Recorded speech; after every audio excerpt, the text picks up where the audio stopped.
पहले जा करके वहाँ प्रायश्चित करें कि राम भक्तों पर इन लोगों ने गोली चलवाई। अयोध्या में राम भक्तों के खून से पूरी सरयू जी को लाल कर दिए।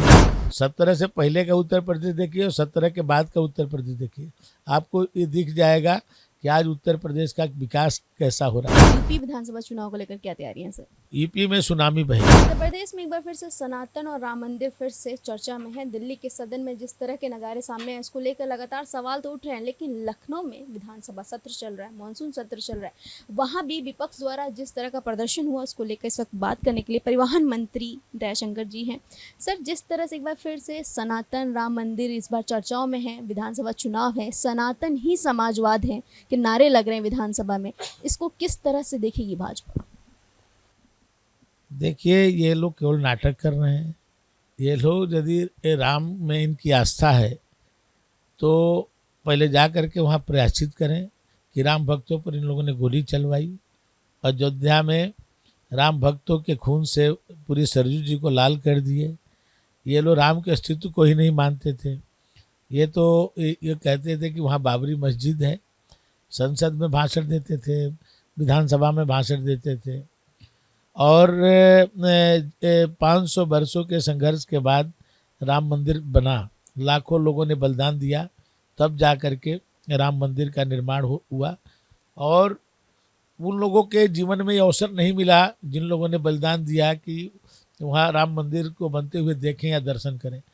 हम लोग को भगवान ने ऐसे समय में पैदा किया कि हम लोग इसको बनते हुए भी देख रहे हैं और इसका दर्शन भी कर रहे हैं। क्या ये जो लोग बोलने वाले लोग हैं दर्शन करने जाते हैं? क्या ये दर्शन करने गए या क्या राम मंदिर में सहयोग किए? नहीं किए। तो इनको कोई अधिकार नहीं है इस तरह की बातें करने की।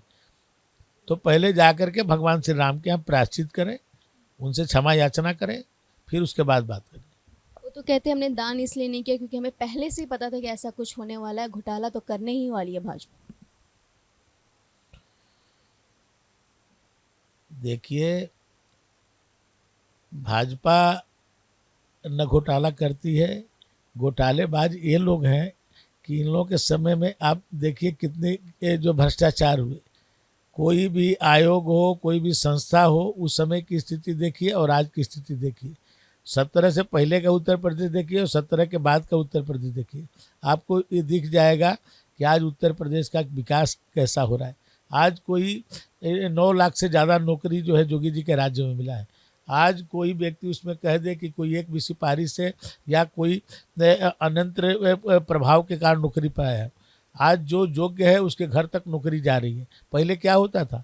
नौकरियां नीलाम होती थी, एक जाति विशेष के लोग, एक क्षेत्र विशेष के लोग ही, जाति विशेष में भी एक क्षेत्र विशेष के लोग ही पूरी नौकरी पा जाते थे। आज देखिए, जो भी नौकरी हो रही है, कोई भी व्यक्ति हो, यदि योग्य है तो उसके घर तक जा रही है। आज जो इस तरह का आज व्यवस्था माननीय योगी जी के नेतृत्व में प्राप्त हो रहा है, आज कानून का राज है। पहले आप इसी लखनऊ के अंदर पुलिस उपाधीक्षक को एसएसपी के ऑफिस के सामने से घसीटा जाता था, आप मीडिया के लोग ही दिखाते थे। आज किसी की हिम्मत है कि किसी पुलिस उपाधीक्षक को कॉलर पकड़ ले? इस जेल में से कुख्यात अपराधी डीजीपी से मिलने चला जाता था। जो व्यक्ति जेल में बंद हो वो डीजीपी के कार्यालय में मिलने जाता था, आप ही लोग मीडिया को दिखाते थे। आज किसी की हिम्मत है तो दिखा दे। तो आज कानून का राज, सबका साथ सबका विकास, न किसी का वर्चस्व न किसी की उपेक्षा, इसके आधार पर आज उत्तर प्रदेश में कार्य हो रहे हैं।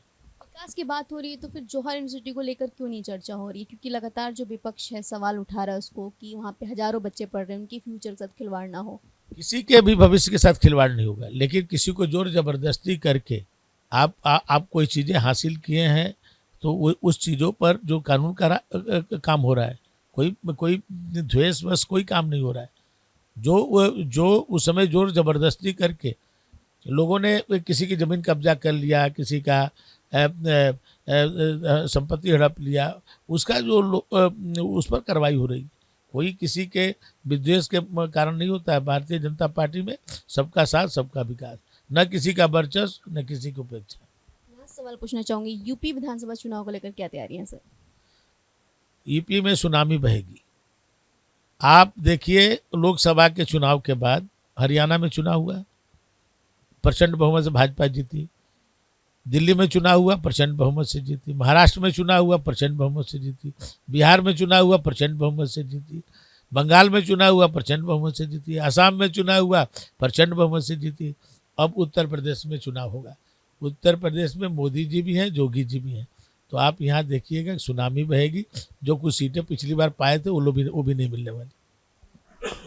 टीडी दयाशंकर सिंह जी मंत्री जी जिनसे हमने बात किया तमाम सवालों को लेकर, चाहे राम मंदिर हो या फिर यूपी विधानसभा चुनाव, और जिसको लेकर उन्होंने कहा क्योंकि यूपी में मोदी जी भी हैं, योगी जी भी हैं, तो सुनामी आने वाली है और सुनामी में विपक्ष एक बार फिर बह जाने वाली है। खैर ऐसे अपडेट के लिए बने रहिए हमारे साथ और देखते रहिए खबर trends live. Camera person Narendra के साथ मैं खुशबू सिंह, लखनऊ।